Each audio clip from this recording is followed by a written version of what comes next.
The Misadventures of Silicon Lemons and His Submissive Slave Girl, Chapter 2, go. Enjoy the novelty of a trip home in a luxurious car. It'll make up for all the patronizing remarks he made earlier. It sure is a shame he's a dick when I'm absolutely in love with him and wanna fuck him. She just sees the limo, she thinks, oh, that's normally associated with weddings. Weddings? Weddings? Now what on earth could have made that thought pop into her head? I don't know. The idea that limousines were associated with weddings? That is literally what you just said. You know what made this pop into your head. The limo.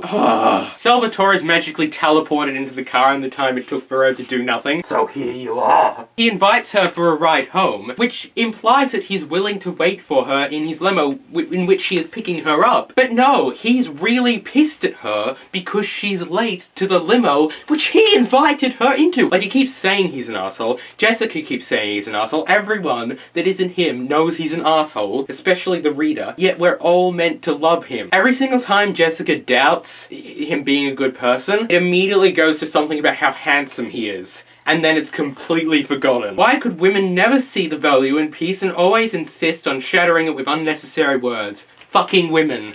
The main antagonist of Silicon Lemons. Plot development, because apparently this book has a plot. Are you busy tomorrow night? No. Why? How would you like to accompany that dinner I was telling you about? You mean as your guest? She queried, her voice quivering on the brink of astonishment. Yes, of course, but what I really want is you to act like my girlfriend so we can have fucking sex.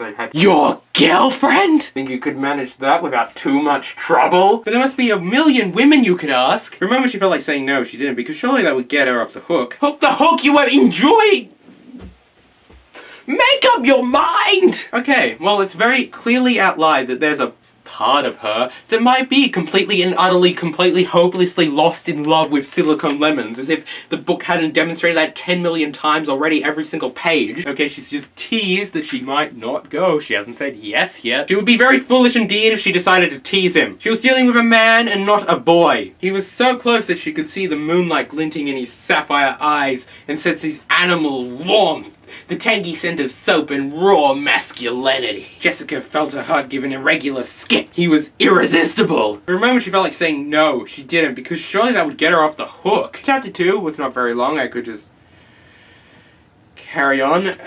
You're going where tomorrow night? Demanded Willow in a voice of sheer disbelief. Out to dinner, said Jessica faintly, with Silicon Lemons.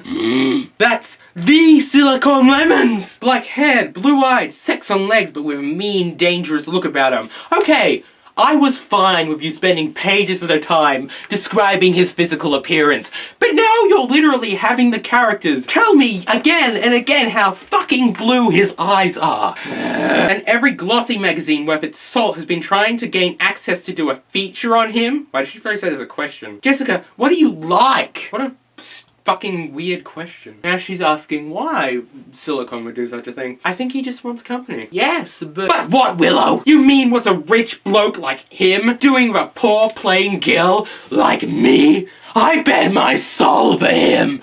I bet it onto him. And he loves me. And I love him. And he's the best man ever. And what's more, you're right. Don't you think it was the first thing which occurred to me? How could she be naive to think about maintaining a fantasy like this for more than a second? It's not a fantasy if it's fucking already fucking happening. Is he paying you? Said Willow sharply. You're making me sound like I'm some kind of poker! Okay, well, Jessica, when she's not in the company of Silicon Lemons, is a crazy person. I like chapter 2 more. It was shorter. Okay, so, basically, Silicon's arrived. He's in, their living room. Suddenly she felt daunted. What the hell was she gonna talk about to him? No man she knew would ever dream of holding open a door or code for her. Here's the thing, Jessica. Silicon Lemons opening the door for someone he's on a date with is not a redeeming feature. That's quite a normal thing. It does not make up for the fact that he is indeed an absolute fucking dick. Come on! Did you tell them you were bringing someone? This is Jessica. I did. And what did they say? It doesn't matter what they said. Okay, they're at a dinner party. Oh, we're finally at the dinner party after fucking 30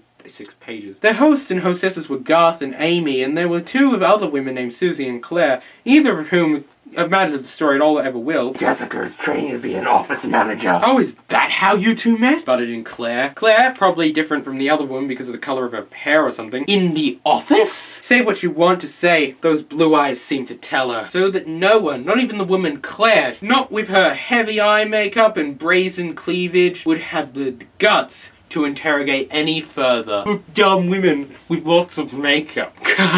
Jessica isn't that kind of dumb woman. Okay, everyone sat down for dinner. People are eating dinner, talking about how hard it'll be for her to eat dinner. She posts her eyes and not feast her eyes on Silicon, whose black hair and blue eyes and formidable physique seem to dominate the entire table. If I went up to someone and asked them, do you want to know how to tell, like, the male lead in this book is hot? And then by some miracle they'll give a shit and then say, yes, I would like to know how to tell that. I would tell them to flip to any page, and I'd say you have about a 1 in 3 chance of coming up to a description featuring his black hair, blue eyes, and how fucking hot his body is. Then again, I assume this book is not for people who pay attention to the world around them. So I think they probably need all the descriptions they can get. Okay, pizza has come. I need to finish this chapter right now. Fishing and ham shots. Salvatore Nardini pulled out her arms and started to kiss her with passion that took her breath away. Bye.